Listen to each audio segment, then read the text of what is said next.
الدرس اللي فات خدنا مع بعض إيه هي الدعوم والمقاومات، وعرفنا إزاي بنرسمها وإزاي بنتعامل معاها، وإيه يعني إيه أدوار تبادلية، وإيه الكسر الكاذب والكسر الحقيقي، وخدنا أمثلة على الشارت. عرفنا كل التفاصيل اللي تخص الدعم والمقاومة. إن شاء الله الدرس ده هنبدأ في مفهوم جديد، حاجة اسمها القنوات السعرية. إزاي نتعامل معاها؟ هي كل اللي إحنا هناخده النهارده هيبقى بالنسبة لك حاجة قديمة، لأن أنت خدت المفاهيم كلها الأساسية في الترندات والاتجاهات وفي الدعوم والمقاومات. فهمنا إزاي بنرسم وإزاي كذا، وهي القنوات السعرية هي عبارة عن تجميع للي إحنا خدناه يعتبر المرات اللي فاتت. فيلا بينا ونبدأ على طول الدرس بتاعنا.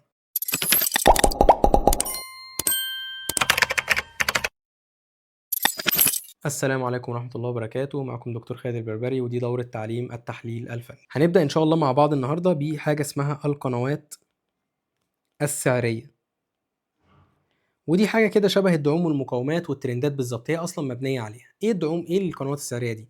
خلينا بس نفهم حاجة الأول. بناء على نظرية داو اللي احنا خدناها قبل كده، فهو قال إيه؟ قالك إن الأسواق دايما بتتحرك في اتجاه يا إما صاعد يا إما هابط، صح كده؟ أو اتجاه عرضي. القنوات السعرية دي بقى بتساعدك ان انت تعرف حدود الحركة دي. يعني انا دلوقتي بتحرك في اتجاه صاعد، عايز اعرف اتجاه الصاعد ده من هنا لهنا لهنا لهنا ولا عامل كده، الحدود بتاعته عاملة ازاي، قوته عاملة ازاي، بيتحرك منين لفين الاتجاه الصاعد ده. ده اللي احنا هنبدأ نتعلمه مع بعض، وهو ده اللي بيقوله لنا مفهوم القنوات السعرية. والقنوات السعرية بتتقسم معانا لقناة سعرية صاعدة، وقناة سعرية هابطة، وقناة سعرية عرضية، زي اتجاهات السوق بالظبط. عندي اتجاه صاعد، اتجاه هابط، وايه، اتجاه عرضي. القنوات نفس القصة بالظبط. طيب، ازاي بنرسم خطوط ازاي بنرسم القنوات السعرية؟ القناة السعرية عشان ترسمها لازم تكون بتعرف ترسم الترندات، لأن القناة السعرية هي عبارة عن إيه؟ حركة السعر ما بين خطين ترند. إيه ده بقى؟ معلش أنا مش فاهم كده، واحدة واحدة تعالى معايا ونبدأ نرسم مع بعض ونفهم إزاي بنرسم القنوات السعرية. طيب، أنا بيبقى عندي السعر ماشي بالمنظر ده كده مثلا. ده كده اتجاه إيه؟ اتجاه صاعد. لو أنا عايز أرسم ترند صاعد هعمل إيه؟ هشوف آدي اتنين ورا بعض، قاعين ورا بعض، وبروح راسم خط مستقيم كده ايه عليهم. حلو، ده كده رسمت ترند. طيب بس انا لو جيت بصيت برضو هلاقي ايه؟ هلاقي ان القمم تحسها على استقامة واحدة كده. يعني انا ممكن اعمل ايه؟ ممكن ارسم خط مستقيم على القمم. تمام، خلينا بس نمسح الجزء ده كده، انا ايه مش عايز دلوقتي نعمل اي كسر ولا اي حاجة. تلاقي برضو ان هو ايه ماشي كده. فهنا انت رسمت ده الترند بتاعك اللي هو اللي تحت ده الترند الصاعد بتاعك العادي جدا، ماشي ده. لكن في نفس الوقت برضو الحركة السعرية لما بترتد من الترند الصاعد ما بيطلعش كده وخلاص، لا ده بيطلع لمكان معين ينزل، بعدين يطلع لنفس المكان لامتداد نفس المكان وينزل الامتداد. هو ده القناة السعرية، زي ما تقول ماشي فين؟ بين قضيب قطر كده. فالقناة السعرية هي عبارة عن ايه؟ عبارة عن ان السعر بيمشي بين خطين اتجاه متوازيين تقريبا.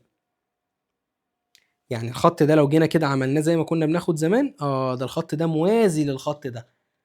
فدايما غالبا السعر ايه اللي هيحصل؟ اتوقع ان السعر يفضل يرتد ما بينهم لحد ما يحصل كسر، طبعا زي ما احنا عارفين كده كده، وهنشرحها بعدين. ولكن ده كده ازاي نرسم القناه السعريه. طيب القناه السعريه دي من اسمها كده، دي صاعده ولا هابطه ولا عرضيه؟ قناه سعريه صاعده. ليه؟ لان هي رسم ترند صاعد والسعر بيطلع معاك. طب انا عرفت منين السعر صاعد؟ انا اعتبر ان انا ما بشوفش، انا اعرف منين؟ انا دلوقتي واحد بكلمك وانت مش شايف، بقول لك انا عندي، انت دلوقتي عايز تعرف السعر صاعد ولا هابط وبتسالني، هتسالني تقول لي ايه؟ هتسال تقول لي هو القيعان اللي بتحصل اقل من بعض ولا اعلى من بعض؟ فانا هبص كده اقول لك ادي قاع، القاع اللي بعده اعلى منه واللي بعده اعلى منه واللي بعده اعلى واللي بعده اعلى، يبقى كده ايه؟ القيعان اعلى من بعض. طيب القيعان اعلى من بعض، حلو. القمم ايه بقى، متساويه ولا اعلى من بعض؟ اقول لك ده القمم برضو اعلى من بعض، يبقى عندي قمم اعلى من بعض وقيعان اعلى من بعض، يبقى اتجاه صاعد. طب لو انا قلت لك لا، ان القمم اقل من بعض والقيعان اقل من بعض، يبقى ده اتجاه ايه؟ اتجاه هابط.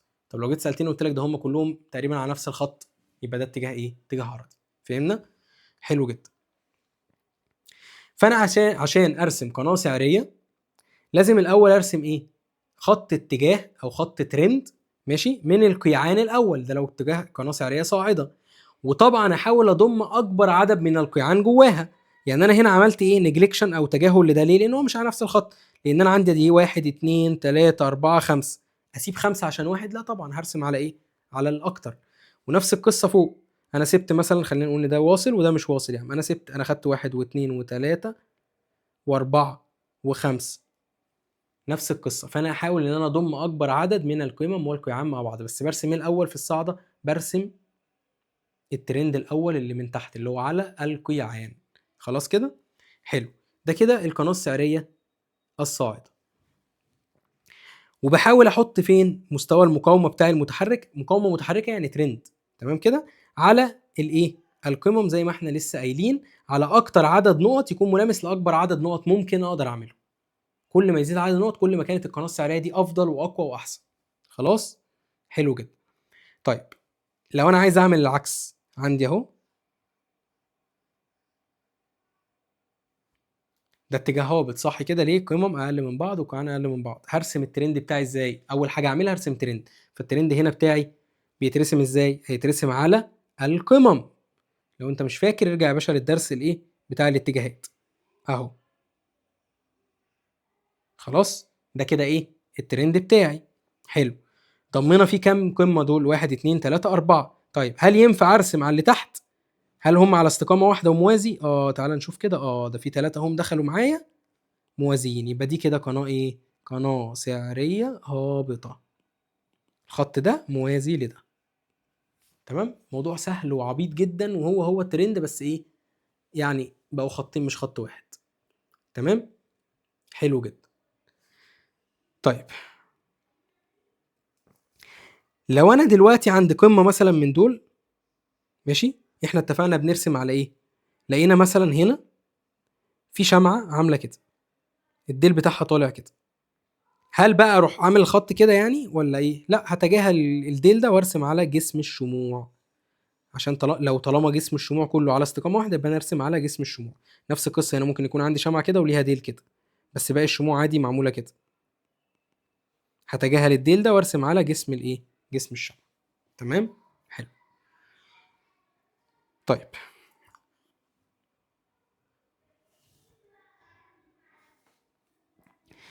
نيجي للنقطة اللي بعد كده، وهي ازاي اتعامل مع القنوات السعرية دي.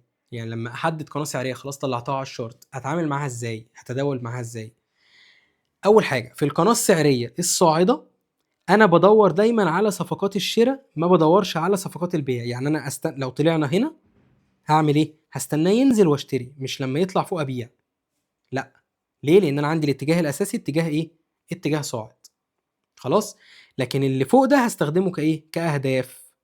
يعني انا اشتري من هنا وابيع فوق، وهكذا. خلاص، حلو. طيب والعكس في القناه الهابطه، في القناه الهابطه انا هيكون تركيزي كله على البيع. لما اطلع هنا اعمل ايه؟ ابيع، ويكون الهدف بتاعي فين؟ قاع القناه. ليه؟ هو ده اللي انا هاخد عندها الهدف، مش لما ينزل عندها اشتري، لان انا اتجاهي هابط. فانا ممكن ينزل كده ويكمل نزول، ما يحترمش القناه بتاعتي. لكن هو هيحترم ايه في الاصل؟ هيحترم الترند الاساسي اللي السعر ماشي فيه. فهمنا؟ حلو جدا. الجزئيه الثانيه، لما يحصل كسر في القناه السعريه، يعني انا عندي قناه سعريه زي اللي فوق دي كده، وبعدين خلينا نعملها واحده تاني هنا كده. ادي القناه وادي السعر بيتحرك جواها كده.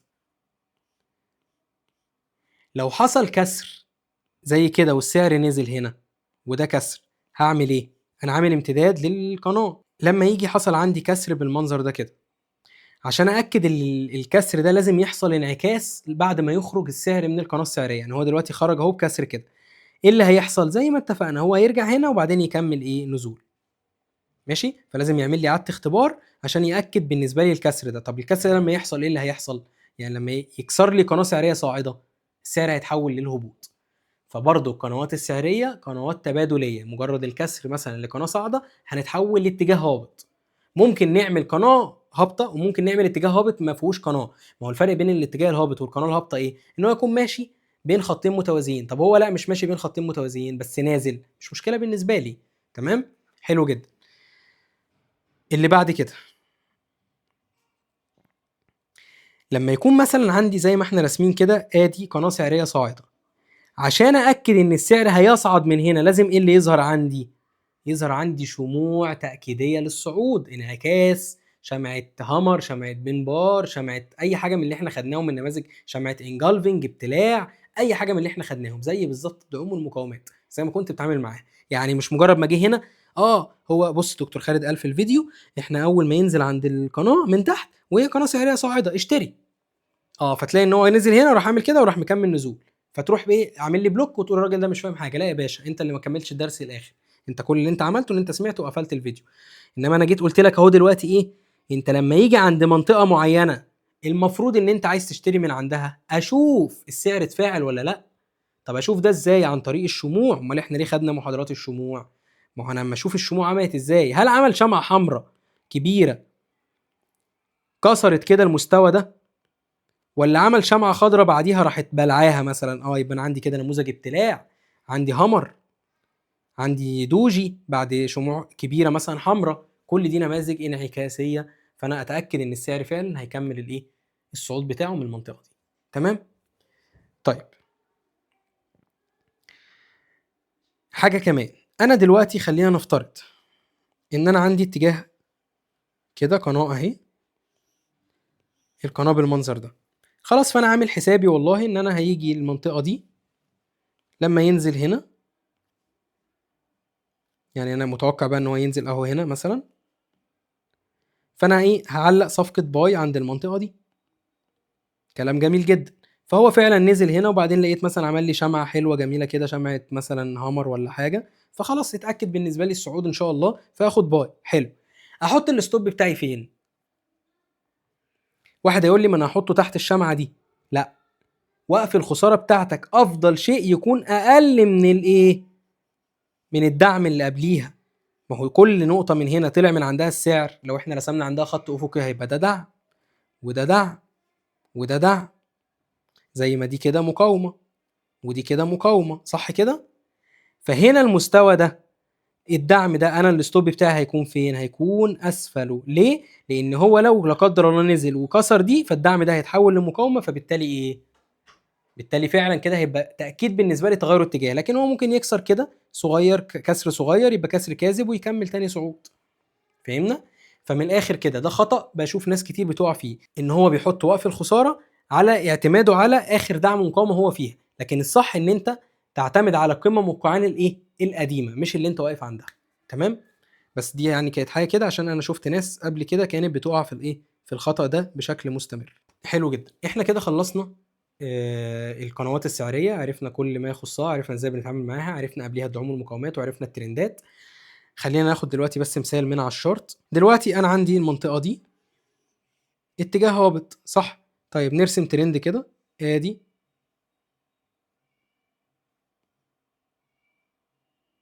ترند اهو، ترند هابط، مفيش مشكله. طب انا رسمناه كده ليه؟ عندي والله هنا بكل بساطه ادي قمه وادي القمه اللي بعديها، خلاص. فانا مديت خط ما بينهم، مفيش اي مشكله.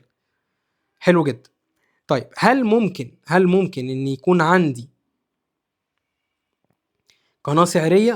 احنا ممكن ندبليكيت كده الرقم سوري الخط ده الترند، وننزل بيه كده بشكل موازي اهو. هل فعلا عمل لي قناه؟ عمل لي قناه. ليه؟ لان هي بص هنا، ادي مره وطلع، وادي التانية وطلع، وادي التالتة وطلع، وادي الرابعه تقريبا وطلع. فدي بقت عندي قناه سعريه هابطه. خلاص. طيب القناه السعريه الهابطه انا اتوقع ان هو يطلع عندها هنا وبعدين ينزل تاني هنا ويطلع كده وينزل كده، مادام احنا محافظين على القناه السعريه بتاعتنا. تمام. انت عندك اداه على فكره اهي، دي تقدر ترسم بيها القناه بشكل اهو، بترسم بس خط كده وبعدين تروح ساحب، بس نغير لونها اهو، فهو يرسم لك القناه حتى ويظلل لك الجزء اللي جواها. خلاص. طيب عشان اتاكد بس ان الناس فاهمه، انا دلوقتي لو انا عايز اخد صفقات، هستنى الاوبشن رقم 1 انه ينزل هنا واشتري، ولا ان انا استناه هنا وابيع؟ لو انت قلت هشتري يا باشا، اعمل لي انفولو بعد اذنك وسيب القناه وامشي. ليه؟ دي قناه سعريه هابطه، فانا الافضل بالنسبه لي ان انا ادور على صفقات البيع. فانا هستنى ان انا ابيع منين؟ من المقاومات، من سقف القناه، ويكون الهدف بتاعي هو قاع القناه. انما لو كانت صاعده اقول لك العكس. تمام. ده كده مفهوم القنوات السعريه بأبسط الطرق الممكنة، بحيث إن أنت تبقى فاهمه وبكل بساطة. كده خدنا الترندات، خدنا تمام المقاومات، خدنا القنوات السعرية، وخدنا قبليها الشموع. خلصنا جزء كبير جدا من التحليل الكلاسيكي أو من أساسياته. إن شاء الله هنبدأ نخش بقى على النماذج الفنية والمؤشرات والكلام ده المحاضرات الجاية. فلو أنت مش متابعني فتابعني واعمل سبسكرايب، وخليك متابع كل الفيديوهات اللي بتنزل أول بأول، عشان إن شاء الله لما تخلص الدورة دي هتبدأ تعرف إزاي تبقى راجل بتقدر تطلع ربح كويس ومستمر إن شاء الله من مجال التداول. فنتقابل إن شاء الله على خير الدرس الجاي، والسلام عليكم ورحمة الله وبركاته.